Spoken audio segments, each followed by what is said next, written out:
శ్రోతలకు నమస్కారం. ఈరోజు మొదలు పెట్టబోతున్న నవల శ్రీమంతులు. రచన మాదిరెడ్డి సులోచన గారు. బంజారా హిల్స్లోని అధునాతనమైన ఆ 3 అంతస్తుల మేడ ముందొచ్చి ఆగింది ఇంపాలా కారు. కారు హారన్ విని మొత్తం మేడ చైతన్యం పొందినట్టు ఎవరి పనులు వారు త్వరగా చేసుకుపోసాగారు. తెల్లటి యూనిఫామ్లో ఉన్న డ్రైవర్ వచ్చి కారు వెనక తలుపు తీసి పట్టుకున్నాడు. సీతాపతి కారులో నుంచి టీవీగా దిగాడు. నౌకరు రాములు పరిగెత్తుకొచ్చి ఆయన బ్రీఫ్ కేసు పైకోటు అందుకున్నాడు. నమస్తే సార్. గుమాస్తా శంకరయ్య వినయంగా చేతులు జోడించాడు. తల పంకించాడు సీతాపతి. అతను లోపలి హాల్లో అడుగుపెట్టగానే చిరునవ్వుతో స్వాగతమిచ్చింది అతని భార్య గోవిందమ్మ. బేబీ లేదా? ఇల్లంతా నిశ్శబ్దంగా ఉంది. చిరునవ్వుతో అడిగాడు ఆయన. పక్క గదిలోంచి వచ్చిందో అమ్మాయి. పాటలు టేప్ చేస్తున్నాను డాడీ. మరి నాకేం తెచ్చారు? నవ్వుతూ తండ్రి మెడకు చేతులు వేసి గారాలు పోయింది రాధిక. నువ్వు ఇంటి లక్ష్మి బేబీ, నీకు తేకుండా ఉంటానా? కూతుర్ని అక్కున చేర్చుకున్నాడు సీతాపతి. డాడీకి విశ్రాంతి కావాలి బేబీ. గోవిందమ్మ కూతుర్ని గదిలోకి వెళ్ళమన్నట్లు చూసింది. ఓ కప్పు టీ తెప్పించు గోవిందా అన్నాడు సీతాపతి. వరంగల్ నుండి కారులో ప్రయాణం చేసినా అలసటగానే ఉండడంతో సోఫాలో చేరబడిపోయాడు. గోవిందమ్మ నాయర్ని కేక వేసింది. టీ తెమ్మని చెప్పి అతను ఎదురుగా ఉన్న సోఫాలో కూర్చుంది. రాములు వచ్చి అతని బూట్లు ఊడదీశాడు. బేబీ. అతను కూతుర్ని పిలిచి జేబులో నుండి ఒక అందమైన అట్టపెట్టి తీసి అందించాడు. ఏమిటి డాడీ? చూడమ్మా. ఆత్రంగా విప్పి చూసింది రాధిక. అందమైన నలుపురాయి ఉంగరం. మమ్మీ లవ్లీ అన్నది ముద్దుగా. నీకు నచ్చుతుందో లేదో అని చాలా ఆలోచించి సెలెక్ట్ చేశాను బేబీ అన్నాడు సీతాపతి. Thank you daddy. వెంట్రుకలు వెనక్కి తోసుకుంటూ వెళ్ళిపోయింది రాధిక. టీ ట్రాలీ తోసుకుంటూ వచ్చాడు నాయర్. ఎంతో శ్రద్ధగా టీ కలిపి యజమానికి అందించాడు. మీకు కలపమంటారా అమ్మగారు? అంది గోవిందమ్మ. శంకరయ్య ఆ రోజు వచ్చిన టపా పట్టుకొని వచ్చాడు. టీ తాగుతూ ఒక్కొక్క ఉత్తరమే తీసి చదవసాగాడు సీతాపతి. చివర ఓ శుభలేఖ చేతికి దొరికింది. శుభలేఖ తీసి చదువుతుండగానే అతని ముఖం ప్రసన్నమైంది. శైలజ పెళ్ళట అన్నాడు. అబ్బాయి ఏం చేస్తున్నాడో గోవిందమ్మ అడిగింది. శుభలేఖలో అవన్నీ లేవు ముక్తసరిగా అన్నాడు సీతాపతి. ఆయనకు అసలే అభిమానం ఎక్కువ. మీరు మనకే కొడుకులున్నట్టు ఆ ఛాయలకు వెళ్ళకపోతిరి. ఎలా రాస్తాడు మరి? గోవిందమ్మ నిష్ఠూరంగా అన్నది. సీతాపతి మాట్లాడలేదు. తన వాదం బలహీనంగా ఉన్నప్పుడు ఆయన మౌనం వహిస్తాడు. పెళ్ళికైనా వెడదామా వద్దా? మనం ఎలా వెళ్ళడం? ఆ రోజు మన రాధిక పుట్టినరోజు కదా. శ్రీనివాస్నో సతీష్నో పంపుతాను అన్నాడు సీతాపతి. గోవిందమ్మ ముఖం ముడిచింది. అదేం లెక్కలేనట్టు ఆయన గుమాస్తా వైపు తిరిగాడు. పెదబాబు కాంట్రాక్ట్ పని ఎలా ఉంది? అయ్యా నసిగాడు శంకరయ్య. నీకు 190 సార్లు చెప్పాను శంకరయ్య. నేను అడిగే ప్రశ్నలకి జవాబులు సరిగ్గా రావాలని ఖండిస్తున్నట్లుగా అన్నాడు సీతాపతి. అదేనండి. వారు చూసుకుంటే మంచి లాభాలు వస్తాయి. నాకు వెళ్ళటం వీలు కావడం లేదు అన్నాడు శంకరయ్య బెరుగ్గా. వాడు పని చూడక ఏం చేస్తున్నాడు? మరి నాకు తెలియదండి శంకరయ్య నాంచుతూ అన్నాడు. వాడిని అలా పిలువు. 60 ఏళ్ళు వస్తున్నా నేను పనిచేయడం లేదు అరిచాడు ఆయన. శంకరయ్య ఇదెక్కడి తద్దినం తెచ్చుకున్నానురా బాబు అనుకుంటూ వెళ్ళి 5 నిమిషాలు తిరిగొచ్చి లేరండి అన్నాడు. సరే నువ్వు వెళ్ళి ఆ కాంట్రాక్ట్ పనిచూడు. ఇక్కడ మిగిలిన పనులుంటే సతీష్తో చేయిస్తాను. బ్రతుకుజీవుడా అనుకుంటూ శంకరయ్య వెళ్ళిపోయాడు. సీతాపతి భార్య వంక చూశాడు. సీను ఎక్కడికి వెళ్ళాడు? స్నేహితులంతా కుటుంబాలతో పిక్నిక్ పెడుతున్నారని తను వెళ్ళాడు అన్నది గోవిందమ్మ. ఏడవలేకపోయాడు. ఇప్పుడు పని జోరుగా ఉంది. చిన్నవాడు సినిమాకి వెళ్ళాడా? కోపంగా ప్రశ్నించాడు సీతాపతి. వాడు ఫ్యాక్టరీకి వెళ్ళాడు అన్నది గోవిందమ్మ. నయం, ఒక్కడికైనా ఇంటి ధ్యాస ఉంది. మీరు మరీనండి. కొత్తగా పెళ్ళైనవాడు సరదాగా తిరగకూడదా? పెళ్ళికి పనికి ఏమిటి సంబంధం? ఎందుకు లేదు? చిన్న వయసులో పెళ్ళి వద్దు బాబు అంటే ఎక్కడ పెద్ద అయితే ఎదురు చెప్తారో కట్నం రాదని పెళ్లి చేశారా మీరు? వాడిని కొన్నాళ్ళు సరదాగా తిరగనియండి అన్నది. మనము సరదాగా తిరుగుదాం పదా చిలిపిగా అన్నాడు సీతాపతి. అమ్మాయికి ఆ 3 ముళ్ళు పడనివ్వండి, అలాగే వెడదాం గోవిందమ్మ నవ్వుతూ అన్నది. బాగా జ్ఞాపకం చేశావు. ఆదివారం ఒక వరుడు వస్తున్నాడు రాధికను చూసుకోవడానికి. అబ్బాయి ఎవరు? ఏం చదివాడు? బుద్ధిమంతుడేనా? అడిగావు. బుద్ధి ఎలా కొలుస్తారే పిచ్చిదానా? డిగ్రీలు నాలుక గీసుకొని పారేయటానికా? కావలసినంత డబ్బుంది అన్నాడు సీతాపతి. డబ్బు ఒక్కటేనా ముఖ్యం అని ప్రశ్నించింది గోవిందమ్మ. అదొక్కటి ఉంటే అన్నీ కొనవచ్చునే పిచ్చిదానా అంటూ ఆయన లేచి గదిలోకి వెళ్ళాడు. గోవిందమ్మ వంటింట్లోకి వెళ్ళింది. ఎందరు నౌకర్లున్నా ఆమెకు వంట పర్యవేక్షణ చెయ్యందే తోచదు. అంతా అయిందమ్మా, మీరు కూర్చుండి అన్నాడు నాయర్. ఆమెకు రోజులా పనిలో జొరబడాలని లేదు. మనసంతా చిరాగ్గా ఉంది. భర్తతో వాదించి లాభం ఉండదని తెలుసు. శైలజ పెళ్లికి వెళ్ళకపోవడం న్యాయం కాదని తెలుసు. ఇంట్లో ఆడదిక్కులేని శ్రీనాథ్ పెళ్లి పనులు చేయటం అంటే మాటలా? భర్త దగ్గరికి వెళ్ళాలనిపించలేదు. వెనక ఖాళీ స్థలంలో కుర్చీలు వేసి ఉంటాయి. అక్కడికి వెళ్ళి కూర్చుంది. ఆ మనసు గత జీవిత పూటలు తిరగవేసాగింది. ఏమండి? దిగులుగా భర్తకు ఎదురు వెళ్ళింది గోవింద. నాలాంటి వాడికి ఉద్యోగం దొరకదు గోవిందా అన్నాడు సీతాపతి దిగులుగా. మెట్రిక్ పాస్ అయిన సీతాపతికి తొందరగా పెళ్లి చేశారు. 2-3 సార్లు పరీక్షలు తప్పి తన 20వ ఏటా మెట్రిక్ పాస్ అయ్యాడు. అయినా అతనికి తాను పై చదువులు చదవలేనని తెలుసు. ఇంటికి పెద్ద కొడుకు. అతని మీద తల్లిదండ్రులు ఎంతో ఆశ పెట్టుకున్నారు. ఉద్యోగ ప్రయత్నంలో తిరుగుతుండగానే శ్రీనివాస్ పుట్టాడు. శ్రీనివాస్ పుట్టేనాటికి కుటుంబ నియంత్రణ బహుశా ప్రచారం పొందలేదు. అందుచేత దాన్ని గురించి రకరకాల అనుమానాలు ఉండేవి. వాళ్ళుండేది పల్లెగాని పట్టణం. నల్గొండ దగ్గరున్న మిర్యాలగూడెం. అప్పుడు నాగరికత ఇప్పుడు చాలా అభివృద్ధి చెందింది. అందుకే సంపాదన లేకపోయినా తండ్రయ్యాడు. నిరుద్యోగిగా తల్లిదండ్రులకు భారంగా బ్రతకడం ఎంత హీనమో సీతాపతికి బాగా తెలుసు. అతను చెప్పేది ఎవరు వినకపోవచ్చు, అది వేరే విషయం. కానీ అతనికి సంసార సుఖంలోని ఆనందం లేదు. గుడ్డిలో మెల్ల అన్నట్టు గోవింద అందరిలా నసపెట్టే మనిషి కాదు. పరిస్థితులు అర్థం చేసుకుంటుంది. సీత, తండ్రి పిలుపు విని భార్యను వదిలి బయటకు వెళ్ళాడు సీతాపతి. ఏమైందిరా? చాలామంది గ్రాడ్యుయేట్స్ వచ్చారు నాన్న అన్నాడు. నీకేం రోగం? హాయిగా ఈ పాటికి BA అయ్యేవాడివి. తండ్రి మాటల్లో అతను పూర్తిగా వినదలుచుకోలేదు. బయటకు వెళ్ళిపోయాడు. కొన్ని రోజులు మిల్క్ బూత్లలో కూర్చుని పాలు సరఫరా చేశాడు. ఆ ఉద్యోగంలో అలా గడుపుకొని వచ్చుంటే గుమాస్తాగా ఉద్యోగం దొరికే అవకాశాలుండేవి. ఇంత చిన్న ఉద్యోగమా అని అభిమానపడ్డాడు. అభిమానం వదిలి అవైనా చాలు అనుకునేసరికి అవి అతనికి అందకుండా పోయాయి. సీతాపతి తండ్రి దుష్టుడు, దుర్మార్గుడు కాడు. కానీ ఇంటి పరిస్థితి అలా ఉంది. అతనికి పెద్ద కాలపు పోకడలు తెలియవు. 4 సార్లు చిన్నబుచ్చినట్లు మాట్లాడితే కొడుకు ఉక్రోషం తెచ్చుకొని తొందరగా ఉద్యోగ ప్రయత్నాలు చేస్తాడని అతని ఆశ. ఏందయ్యా వాడిని అట్ట నలిపి నస్యం చేస్తావు? వచ్చే నాటికి వస్తుందిలే ఉద్యోగం. సీతాపతి తల్లి కొడుకు కళ్ళల్లోని అసహాయతను గమనించి భర్తతో అంది. సీతాపతి అలా తిప్పలు పడుతూ ఉండగానే అతని తమ్ముడు రాజారావు బీకాం పాస్ అయి బ్యాంకులో ఉద్యోగం సంపాదించాడు. అతను సెలవు మీద వరంగల్ నుండి వచ్చాడు. అతని ముందు తిరగాలంటే సీతాపతికి విసుగ్గా ఉంది. అందుకే తప్పుకొని తిరుగుతున్నాడు. తల్లిదండ్రులకు సమగ్ర దృష్టి లేనప్పుడు పిల్లలు ఒకరికొకరు బద్ధశత్రువులుగా తయారవుతారు. సీతాపతిని ఓ నలుసు కింద తీసి పారేసి రాజారావుకు బ్రహ్మరథం పట్టసాగారు ఇంటిల్లిపాది.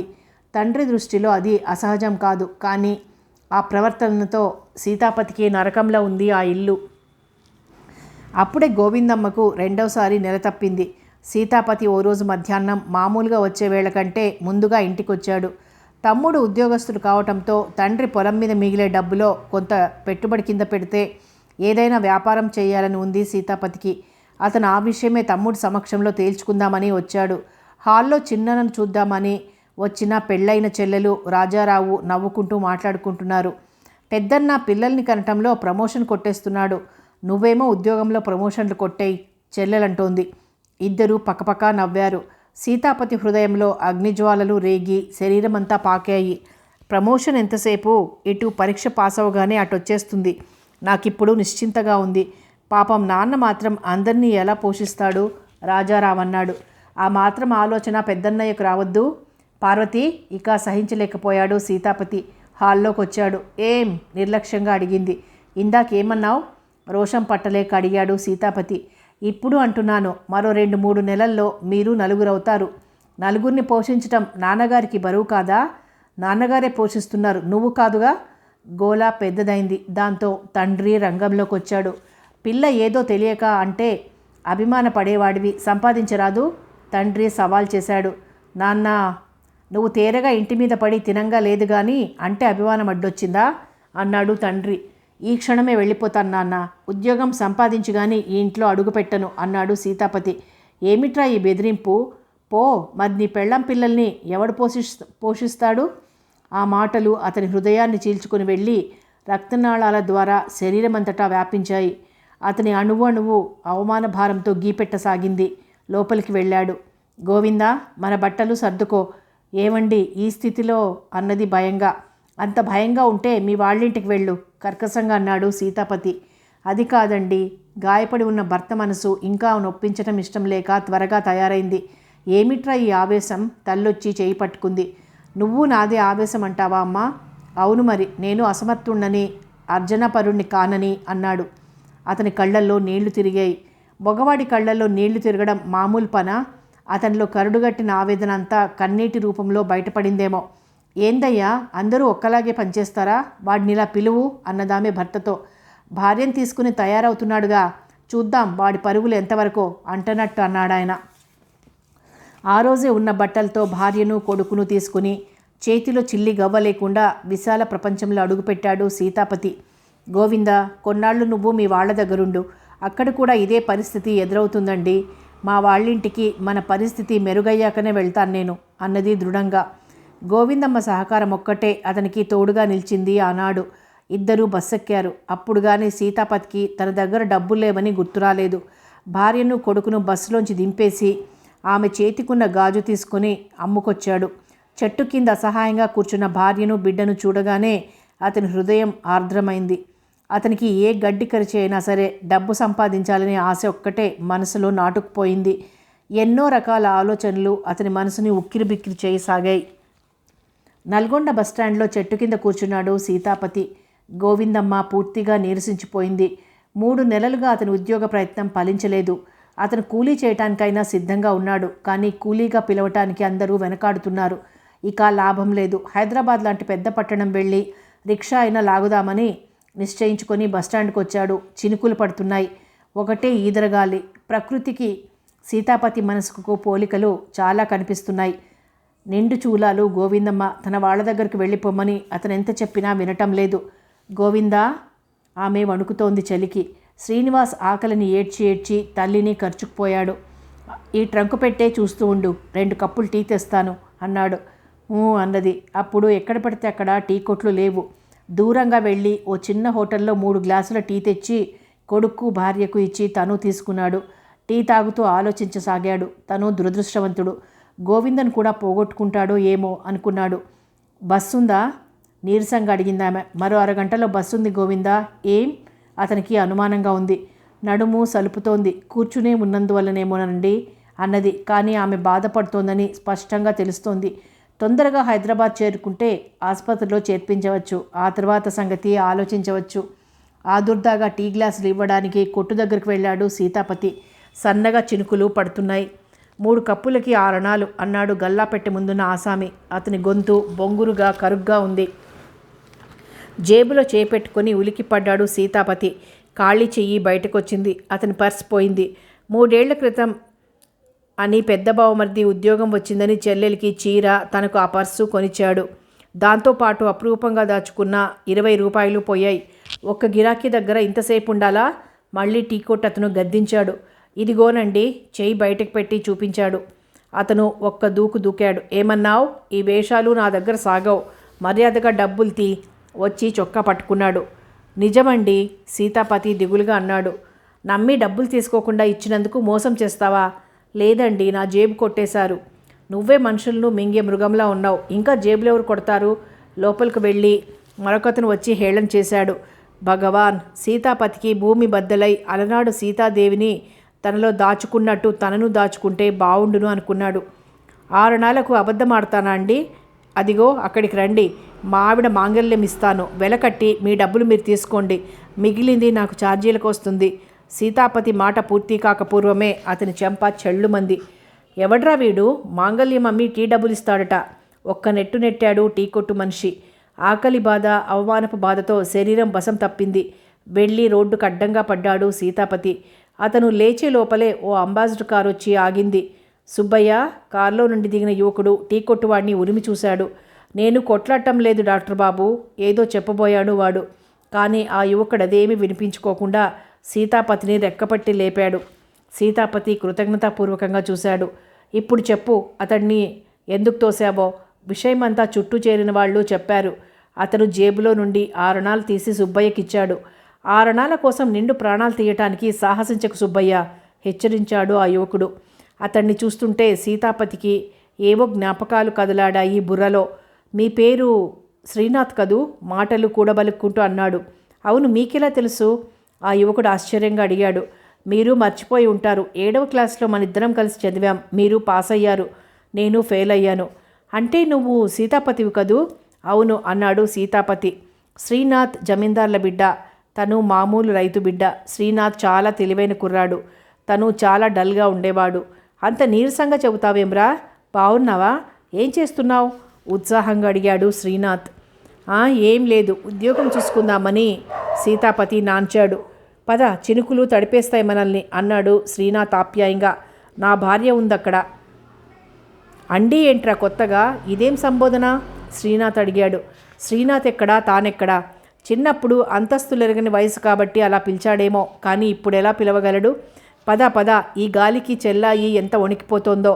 సీతాపతి చెవులకి వీణానాదంలో వినిపించాయి శ్రీనాథ్ మాటలు. అతని వెంట యాంత్రికంగా నడిచాడు. తన అసలు స్థితి తెలియనట్టుంది అమాయకుడికి అనుకుంటూ. అమ్మా, ఏమండి? అటు ఇటు కదులుతోంది గోవిందమ్మ. తల్లి ఒడిలో నుండి జారిన శ్రీనివాస్ తండ్రి కోసం చూస్తున్నాడు. అరే, ఆమె స్థితి ప్రమాదకరంగా ఉన్నట్టుంది అన్నాడు శ్రీనాథ్. వెంటనే నాలుగు ఖర్చుకున్నాడు. తను అనుభవం లేని డాక్టర్. ప్రాణాలు పోతున్నా ఆ విషయం డాక్టర్ చెప్పకూడదు. మరేం పర్వాలేదు, నా క్లినిక్ చాలా దగ్గరలోనే ఉంది, వెడదాం పదా. నువ్వు ఆమెను జాగ్రత్తగా వెనక సీట్లో కూర్చోబెట్టు. తను చకచక వాళ్ళ ట్రంక్ పెట్టే కారులో పెట్టి శ్రీనివాస్ని ముందు సీట్లో కూర్చుండబెట్టాడు. సీతాపతి కళ్ళు చెమర్చాయి.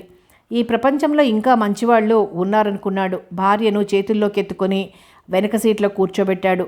ఏవండి, నడుము లాగేస్తుంది, విలవిలలాడిపోతుందేమే. 5 నిమిషాలు ఓపిక పట్టు గోవిందా, ఆసుపత్రి వస్తుంది.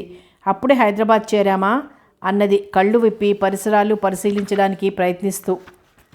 నల్గొండలోనే ఉన్నాం, నువ్వు ఇలా వెనక్కు వాలి విశ్రాంతిగా కూర్చో. సీతాపతి భార్యని అనునయించాడు. ఆ దిండు పెట్టు. తన వీపు వెనుక ఉన్న చిన్నని గుండ్రని దిండు వెనక్కి అందించాడు శ్రీనాథ్. మరో 5 నిమిషాల్లో అతని ఇల్లు చేరింది కారు. ముందు భాగంలో క్లినిక్ ఉంది. పాతదే అయినా ఇల్లు పెద్దది. కాంపౌండర్ వెళ్ళిపోయాడు. నౌకర్ మాత్రం పరిగెత్తుకొచ్చాడు. సాయన్న, వెళ్ళి మంగలి బాచిని పిలుచుకురా పో అన్నాడు. నౌకర్ ఒక్క క్షణం కారులోని వారి వెంక చూసి మరుక్షణం పరిగెత్తుకుపోయాడు. తను దిగి క్లినిక్ పక్క గదిలో గోవిందమ్మని పడుకోబెట్టించాడు. ఆవిడను నేను చేసుకుంటాన్రా. ఇంతవరకు ఒక్కడినే డెలివరీ కేసు చెయ్యలేదు. అందుకే మంత్రసానికి కబురంపాను. నువ్వు లోపలికి వెళ్ళి మీ అబ్బాయి బట్టలు మార్చి అన్నం పెట్టు అన్నాడు గదిలోకి వెళుతూ. శ్రీనాథ్ సీతాపతి గొంతు బొంగురుపోయింది. ఏమిటి? నా గోవింద బ్రతుకుతుందా? చచ, అవేం అశుభం మాటలరా. శ్రీనాథ్ దగ్గరగా వచ్చి సీతాపతి భుజం చెరిచాడు. నాది దురదృష్ట జాతకంరా. పిచ్చివాగుడు కట్టిపెట్టి పాలు వెచ్చబెట్టు, సాయన్నొచ్చాక తెస్తాడు. చకచకా గదిలోకి వెళ్ళిపోయాడు. అలనాటి కుచేలుణ్ణి ఆ శ్రీకృష్ణ పరమాత్ముడిలా ఆదుకున్నాడేమో. అయినా మా ఇద్దరి మధ్య అంత మైత్రి ఏది అనుకున్నాడు సీతాపతి. నాన్న, అమ్మ కావాలి, అమ్మ. తండ్రిని గుంజుతున్నాడు శ్రీనివాస్. వాడిని ఎత్తుకుని ఎదురుగా కనిపించే గదిలోకి వెళ్ళాడు. అన్నం పప్పు ప్లేట్లో వడ్డించాడు. చేతులైనా కడుక్కోలేదు అనుకొని శ్రీనివాస్ చేతులు ముఖం కడిగి తను కడుక్కున్నాడు. వాడికి అన్నం తినిపిస్తున్న ధ్యాసంతా గోవిందమ్మ మీదే ఉంది. ఆమెకేదైనా చెడు జరిగితే తన ఈ ప్రపంచంలో బ్రతికే అర్హత కోల్పోతాడు. తన మనసు నొప్పించిన వ్యక్తి, తన అసమర్థతను అసహించుకోని వ్యక్తి ఒక్క గోవింద మాత్రమే. ఏరా, కుర్రాడు ఏడుస్తుంటే నువ్వేం చేస్తున్నట్టు? శ్రీనాథ్ భుజం చెరిచాడు. గోవింద. ఆ దెబ్బతో వాస్తవ ప్రపంచంలోకి వచ్చిన సీతాపతి ఆదుర్దాగా ప్రశ్నించాడు. స్థిమితపడ్డారు. బలహీనత, దానికి తోడు వాతావరణం అనుకూలంగా లేక నీరసించింది. బాచమ్మ వచ్చింది, ఆమె పరీక్ష చేస్తుంది. నువ్వేం దిగులు పడకు, శ్రీనాథ్ ధైర్యం చెప్పాడు.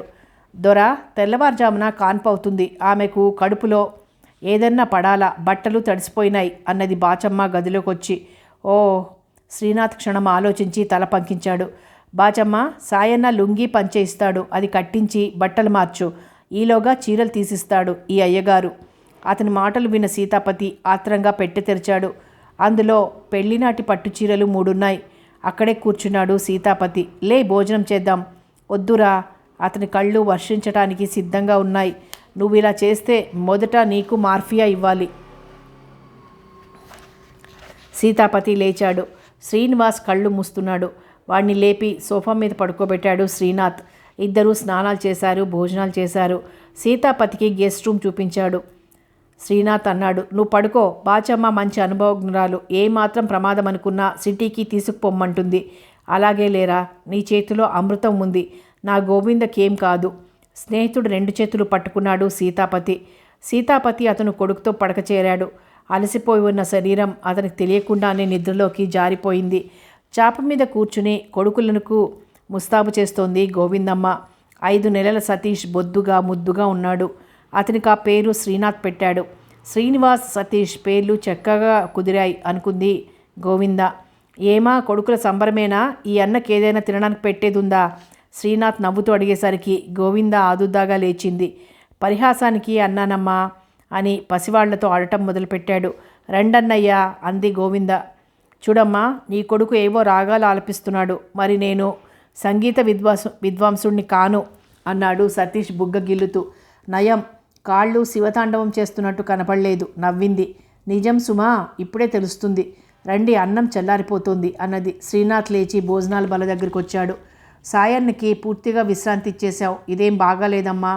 బాగుంది. సాయన్న నీళ్ల పప్పే బాగుంది ఏమిటి? మరిక అదే కదా శరణ్యం.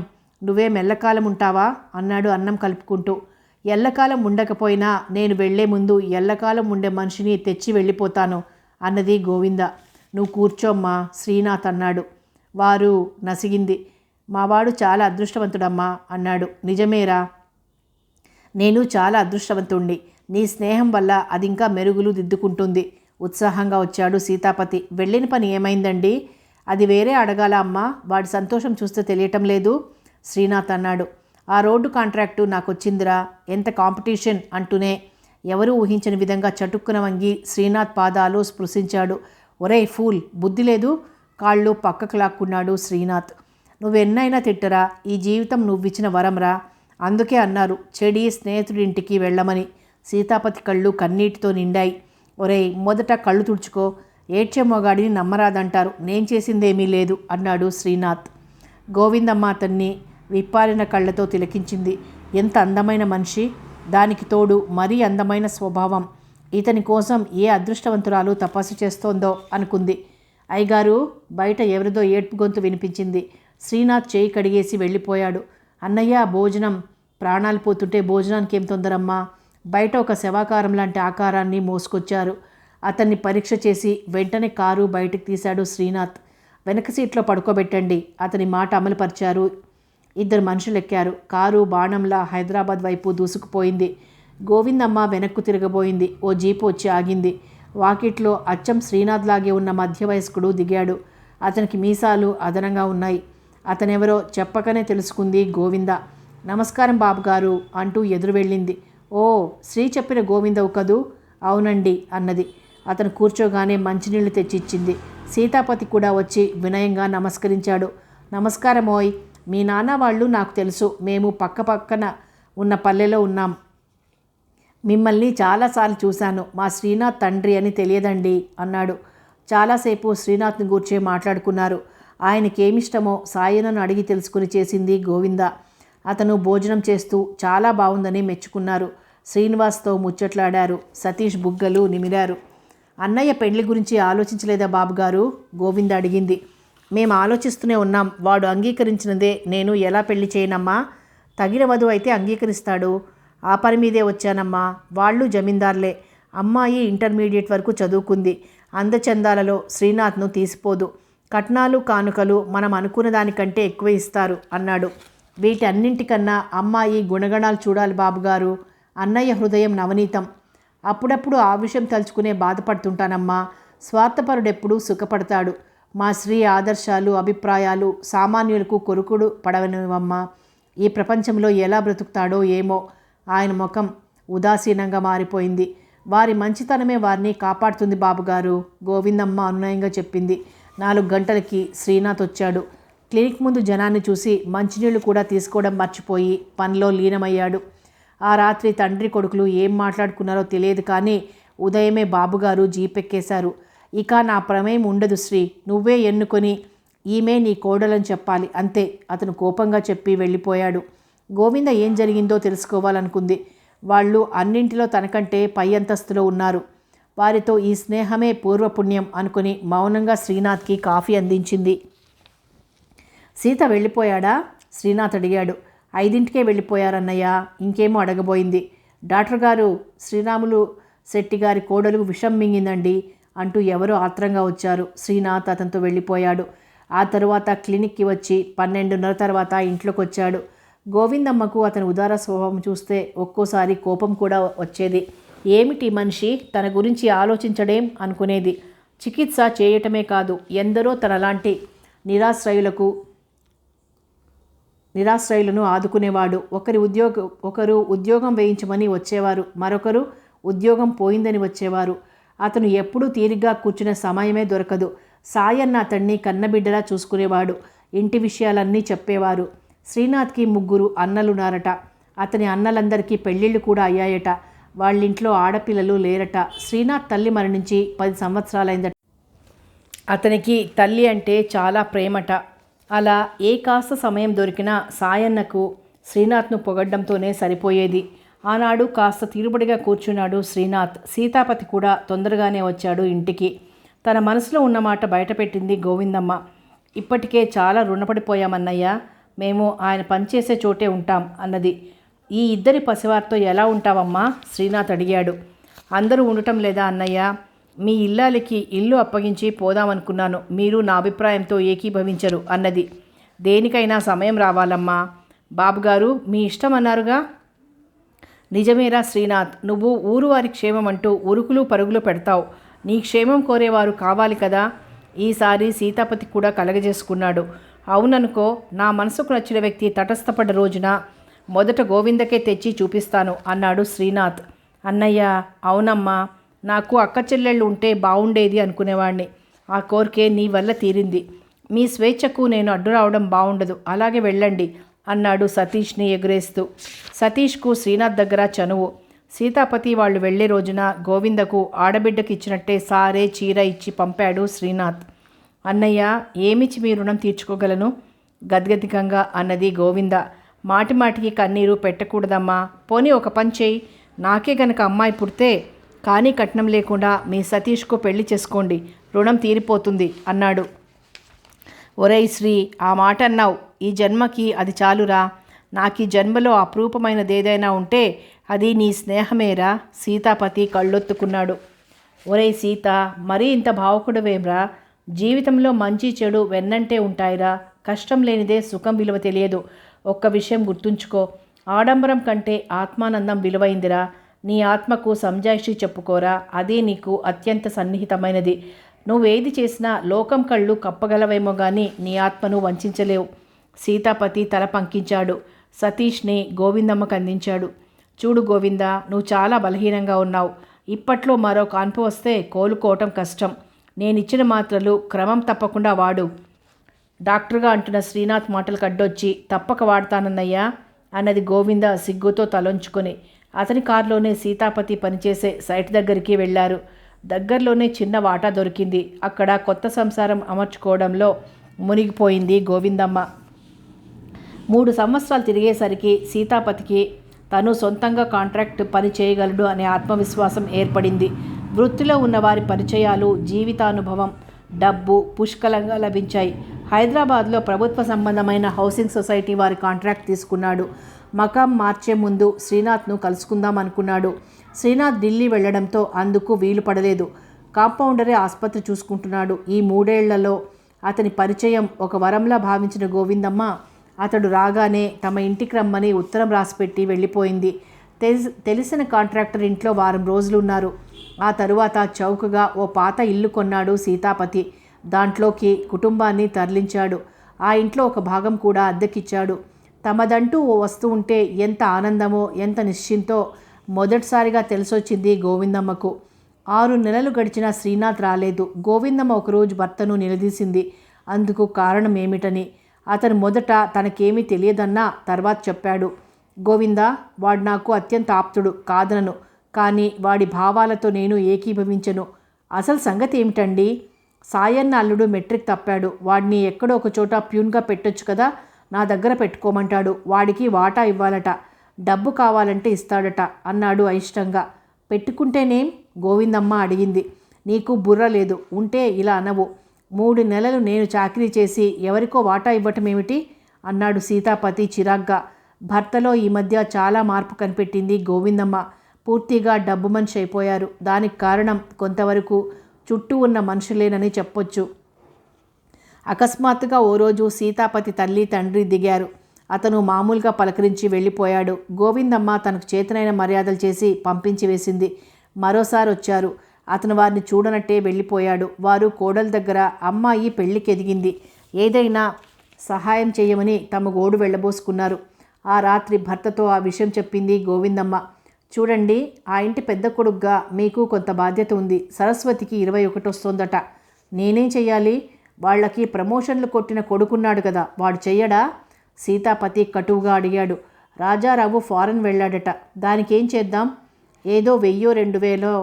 ఆమె మాట పూర్తి కానియలేదు అతను. గోవిందా, నీకు ఇంట్లోకి కావలసినవి ఏదైనా తగ్గితే నన్ను అడుగు, అంతేకాని ఈ విషయాల్లో తలదూర్చకు. ఈ ప్రపంచంలో డబ్బుకున్న విలువ దేనికే లేదు. అది సాధించడం కోసం నేను ఏదైనా చేస్తాను. అది కాదండి, ఈ విషయాల్లో కలగజేసుకుంటే నాపై ఒట్టే, నేను చచ్చినంత ఒట్టు. ఎందుకండి అంత పెద్ద మాట? గోవిందమ్మ కళ్ళల్లో కన్నీరు నిండింది. మరి నేను చెప్పింది గుర్తుంచుకో. సరస్వతి పెళ్లితో తెగే సమస్య ఇది. ఇక తర్వాత చిన్నవారి చదువులు, ఆ తర్వాత ఆఖరి చెల్లాయి పెళ్ళి, ఇలా అవసరాలు వస్తూనే ఉంటాయి. ఆదిలోనే తుంచివేస్తే మళ్ళీ మన ఛాయలకి రారు. అంటే ఒక మాట అంటారేమో, స్వార్థపరుడని. దాంతో మనకు తరిగిపోయేది ఏం లేదు అన్నాడు దృఢంగా. మర్నాడు అతని తల్లిదండ్రులు వెళ్ళిపోయారు. అతడు ఊహించిందే నిజం. మళ్ళీ అతని జోలికి రాలేదు. కొన్నాళ్ళు బంధువులు వచ్చేవారు.